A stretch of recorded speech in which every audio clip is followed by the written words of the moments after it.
আসসালামু আলাইকুম সবাইকে অনেক শুভেচ্ছা জানাই রমজান মাসের। আজকে আবারও আপনাদের সামনে হাজির হয়ে গেলাম ছোট্ট একটা হারভেস্টিংয়ের ভিডিও নিয়ে।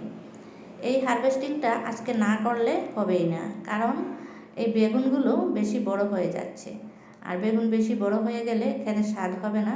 তাই আজকে সময় নাই, খুবই দৌড়দৌড়ি করে এসেছি। আপনারা বুঝতেই পারছেন রমজান মাসে আমাদের বাগানের তেমন একটা কাজ করার সময় হয় না।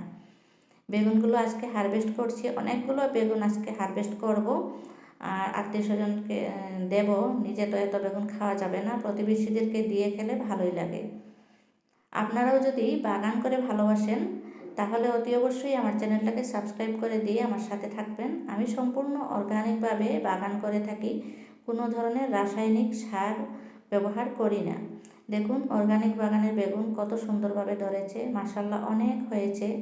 এর আগেও আমি হারভেস্ট করেছি, আপনাদের সাথে শেয়ারও করেছি। একদম থোকায় থোকায় বেগুন এসেছে। এই বেগুনটা হচ্ছে 12 মাসি বেগুন। এখানে আমি একটা বীজও রেখেছি।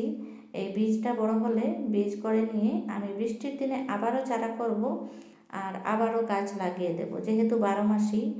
আর এই পুরনো গাছগুলো আরেক রাউন্ড বেগুন ধরার পরে উঠিয়ে ফেলে দেব, তারপরে আমি আবার নতুন গাছ লাগাবো। দেখতে পাচ্ছেন বন্ধুরা কত বেগুন হারভেস্ট করেছি, অনেকগুলো হয়ে গেছে। তারপরেও দেখা যাচ্ছে গাছে এগুলো বড় হয়ে গেছে, উঠাতেই হবে।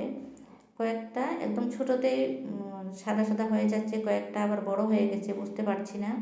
আজকাল অনেক রোদ হয়, তাই বেগুনের পাতা দিয়েই বেগুনের গাছের গোড়ায় মালচিং করে দিলাম। কিছু পাতা এখানে নিচে কেটে দিয়েছি।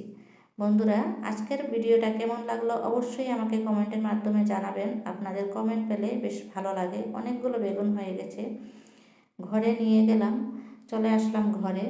দেখুন কতগুলো বেগুন একসাথে ঢেলে দিয়েছি। সবাই ভালো থাকুন, সুস্থ থাকুন। Happy gardening.